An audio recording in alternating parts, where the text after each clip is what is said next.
Assalamualaikum warahmatullahi wabarakatuh. Pemirsa setia Tegar TV, apa kabar Anda hari ini?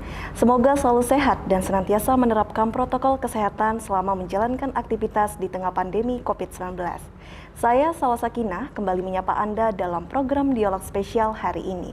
Pemirsa, sebagaimana kita ketahui bahwa anggota DPRD merupakan perpanjangan tangan bagi masyarakat untuk bisa menyampaikan aspirasi guna mewujudkan kemajuan dan pembangunan suatu daerah, salah satunya melalui meningkatkan hasil PAD atau pendapatan asli daerah.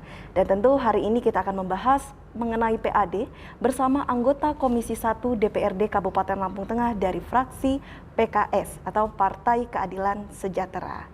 Dan Assalamualaikum Pak Agus. Waalaikumsalam, Waalaikumsalam, baik. Bagaimana kabarnya Pak? Alhamdulillah baik. Izin Mbak, pemirsa semua, izin saya lepas maskernya. Baik, silakan Pak. Baik Pak Agus, ketika kita membahas mengenai PAD, memang di sini adalah role-nya salah satu masyarakat ya Pak, yang menjadi role utama untuk bisa bergerak secara mandiri. Tapi di sini tentu pasti ada nih Pak, upaya dari DPRD untuk bisa membantu masyarakat dalam meningkatkan hasil PAD-nya. Sejauh ini apa yang sudah dilakukan DPRD, Pak? Selamat sore pemirsa semua. Di Komisi 1 sendiri, DPRD Kabupaten Lampung Tengah juga sudah berupaya, karena memang notabene DPRD Kabupaten Lampung Tengah untuk Komisi 1 membidangi masalah produk hukum. Baik. Kami sudah beberapa kali terkait masalah PAD kunjungan kerja, yang pada intinya begini Mbak Salsa. PAD Lampung Tengah untuk saat ini tahun 2020 ini itu berkisar 198 miliar. Baik. Yang PAD itu sebenarnya untuk kapasitas daerah Kabupaten Lampung Tengah dengan luas lebih kurang 4.800 meter persegi. Baik. Itu masih rendah. Itu. Terus kami juga sudah koordinasi dengan pihak eksekutif selaku termasuk perancang perda, karena di dalam perda yang terkait masalah PAD itu masih ada 9 perda dari 14 perda, yang mana perda itu sudah layak untuk diperbaharui.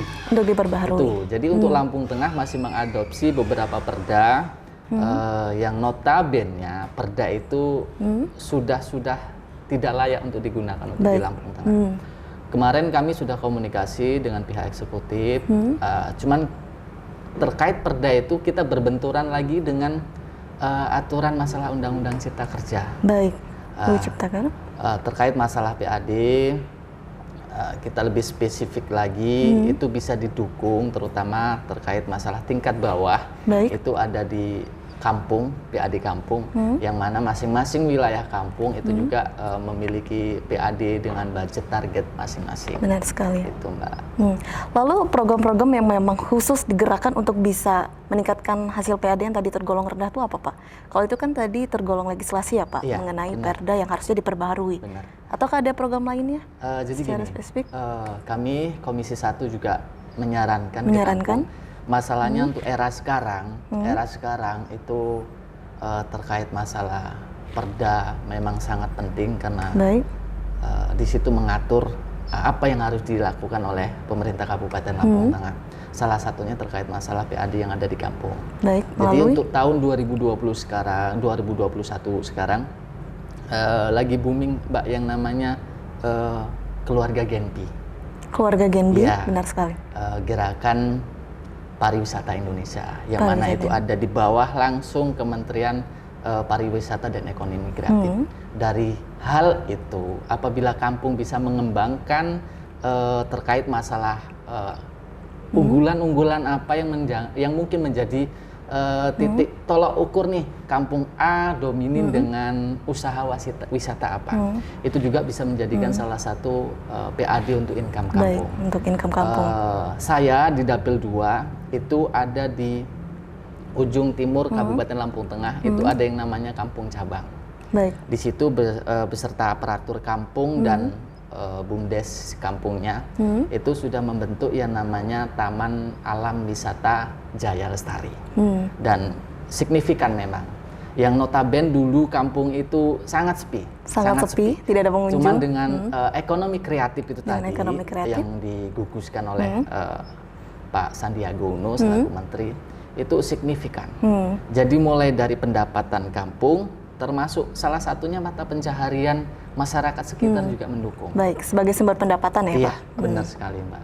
Nah itu kami sangat mensupport dan kami harapkan juga untuk eksekutif dalam hal ini Dinas Pariwisata mensupport itu juga. Kenapa? Karena mayoritas mereka orang itu pertama hanya mengandalkan dana BUMDes. Yang kedua mengandalkan dana dari pembayaran karcis wisatawan lokal yang masuk ke situ.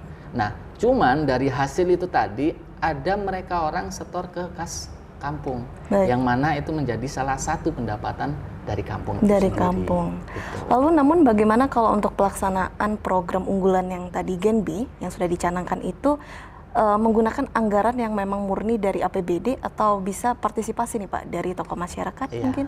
Kalau Genbi itu sendiri itu kan merupakan Sudah ada anggaran suatu khusus? wadah, Mbak. Jadi bukan notaben yang Disediakan?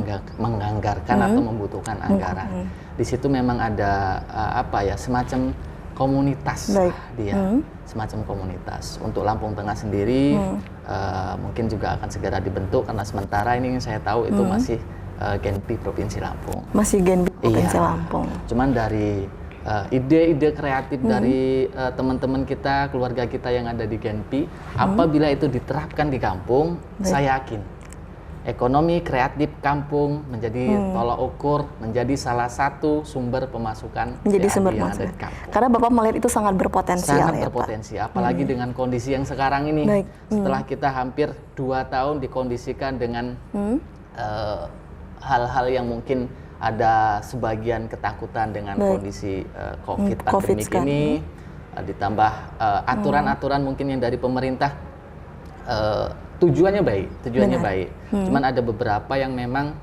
berimbas dengan pelaku usaha.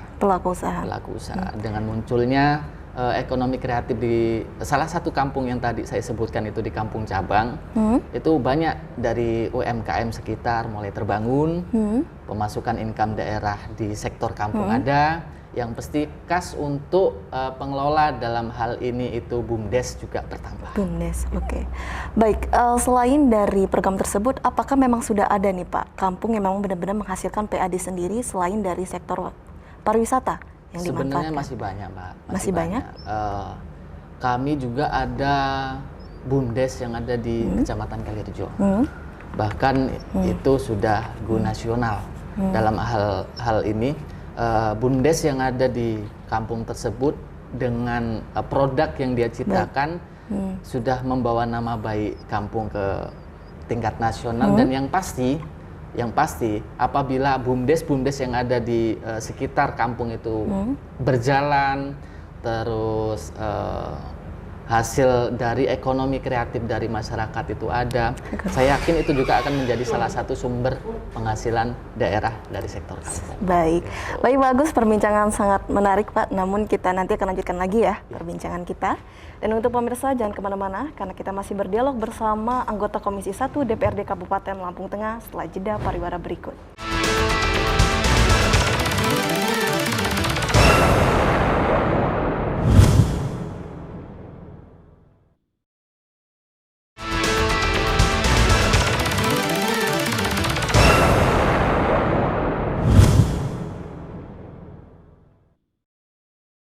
Terima kasih pemirsa, Anda kembali menyaksikan dialog spesial hari ini dan kita masih berdialog bersama anggota Komisi 1 DPRD Lampung Tengah.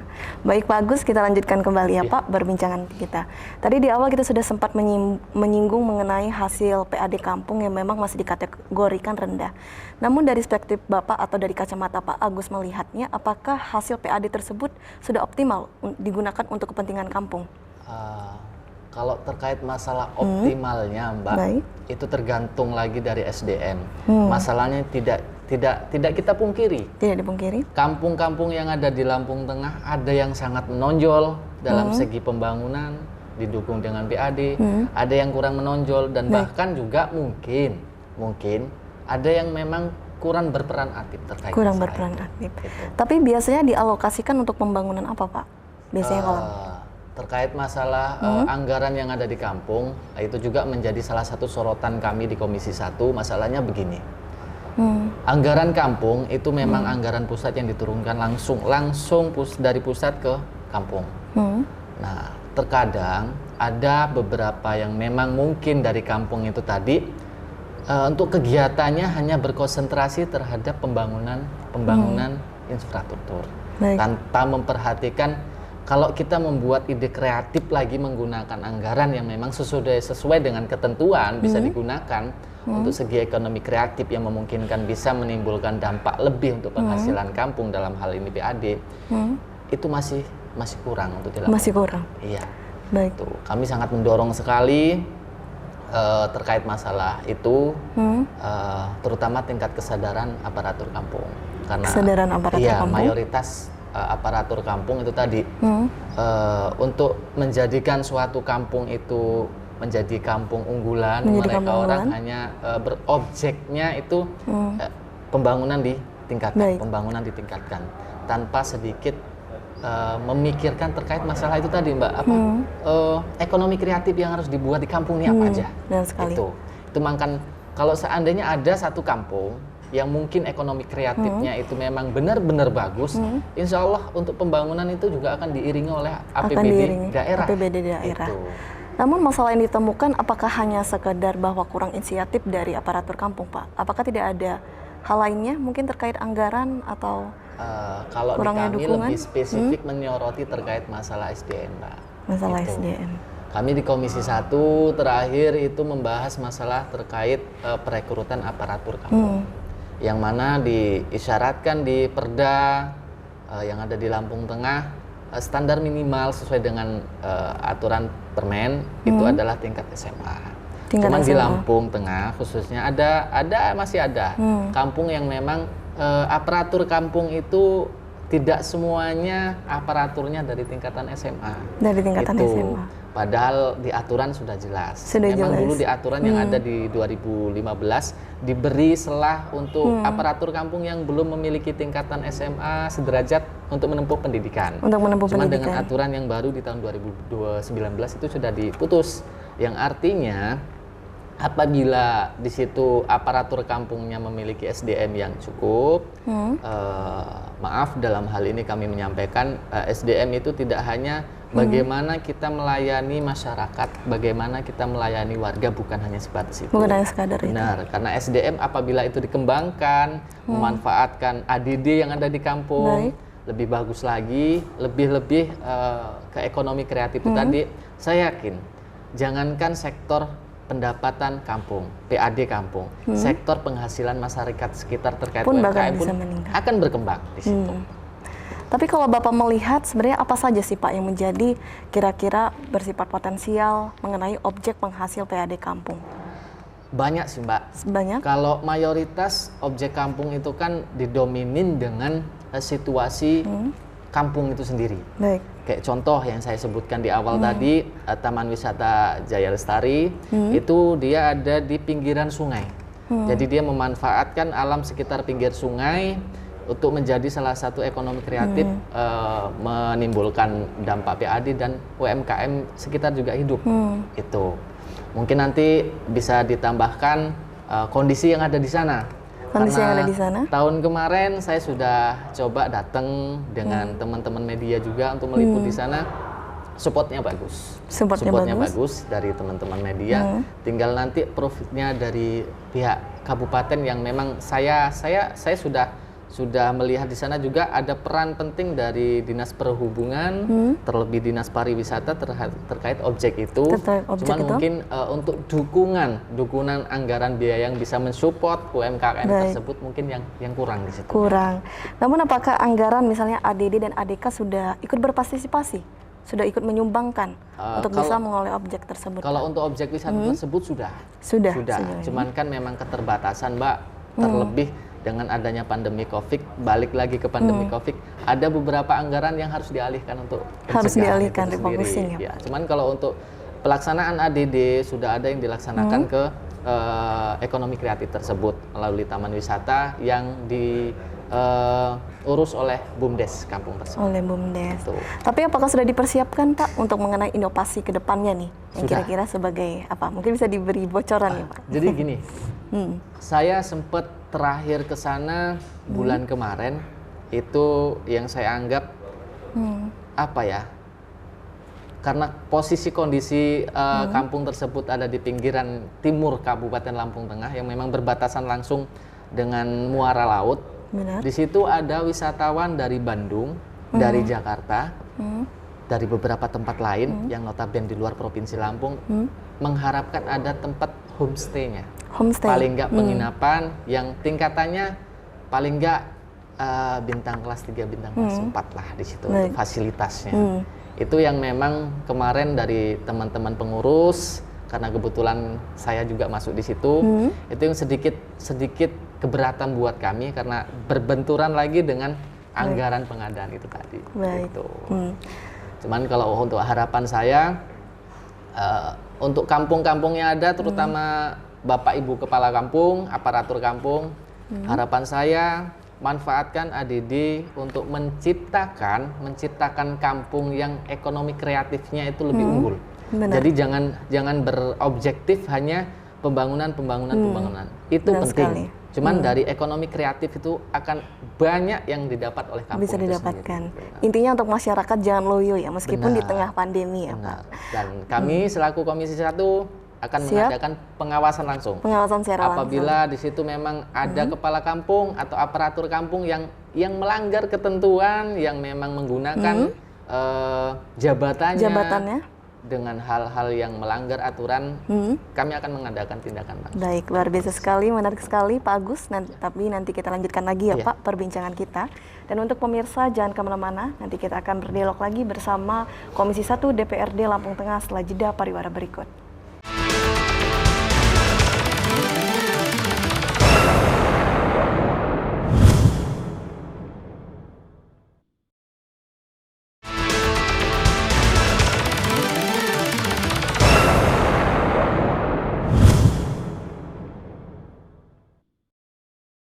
Terima kasih pemirsa, Anda kembali menyaksikan dialog spesial dan tentu kita masih berdialog bersama anggota Komisi 1 DPRD Lampung Tengah. Pak Agus, kita lanjutkan kembali ya Pak. Mungkin kita sedikit singgung kembali Pak mengenai PAD Kampung. Kalau Bapak melihat sendiri di tengah pandemi ini, ada nggak Pak kira-kira yang menjadi tantangan sendiri untuk masyarakat yang harus atau perlu diketahui agar ini bisa menjadi evaluasi juga untuk masyarakat yang mungkin saat ini tengah menyaksikan? Iya. Terkait masalah tantangan sendiri di lapangan itu mungkin balik lagi ke protokol kesehatan, Mbak. Baik. Tuh, karena mayoritas di daerah perkampungan yang memang berada di pinggir kabupaten, mungkin terhadap prokes itu sendiri kurang ketat, walaupun toh memang sudah dilaksanakan.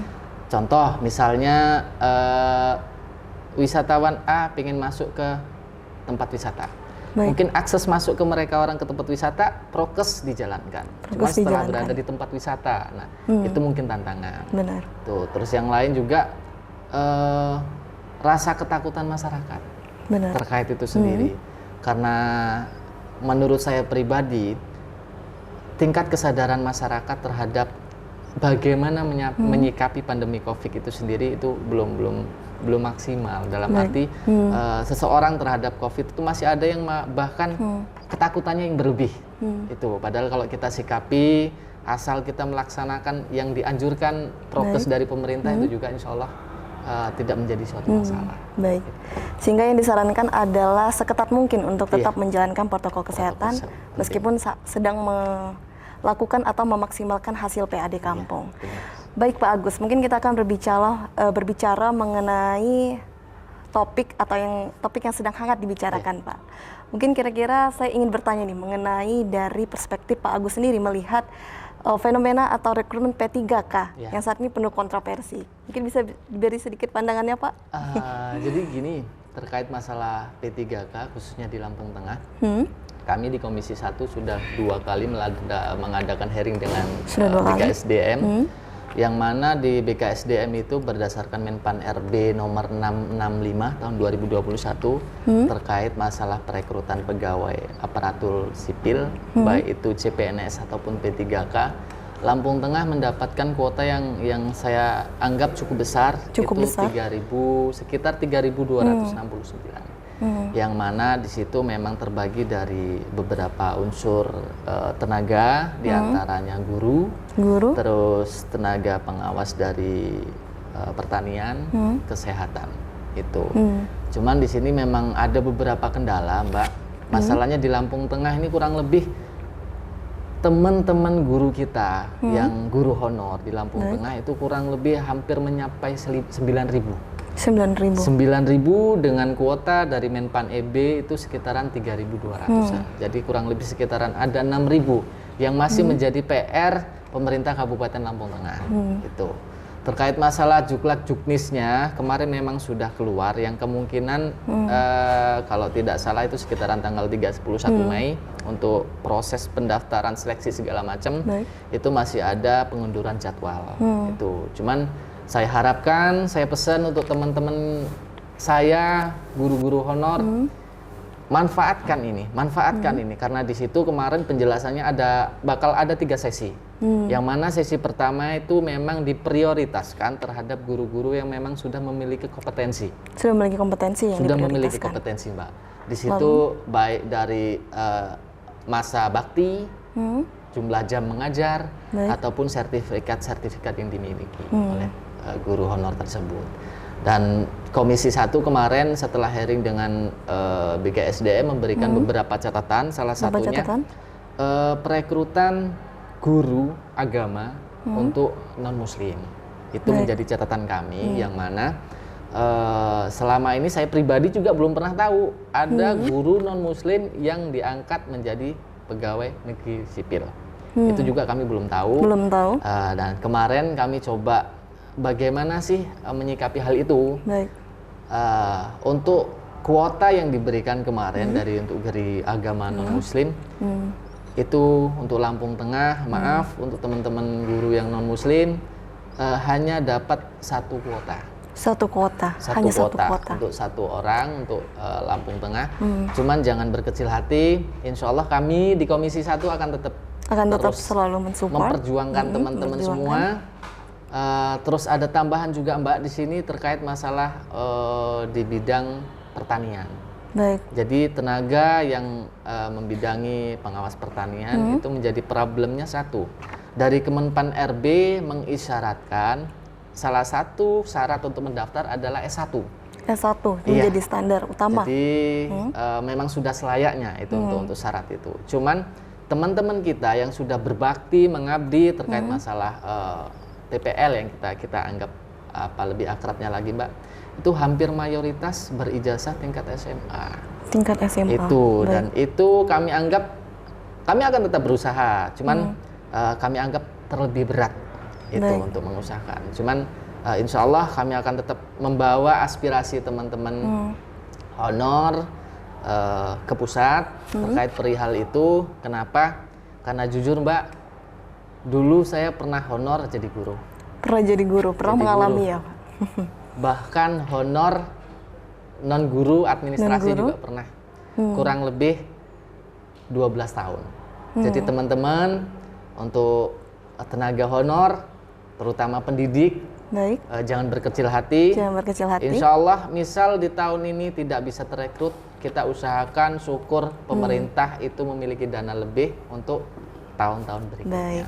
Tapi kalau mungkin bisa dispesifikkan apa yang saat ini tengah diusahakan, Pak? Mungkin dari masyarakat yang saat ini tengah menyaksikan juga ingin tahu apa yang sedang pemerintah siapkan atau usahakan untuk mereka. Jadi terkait itu kami dari Komisi 1 kemarin meminta ke Kemenpan RB, karena kami sudah berkunjung ke sana tanggal 27 Mei kemarin, bisa nggak dikhususkan untuk teman-teman guru yang masa baktinya sudah 10 tahun, 20 tahun. Jangan salah, Mbak, di Lampung Tengah ini ada guru yang bahkan dia belum PNS, usianya sudah pensiun.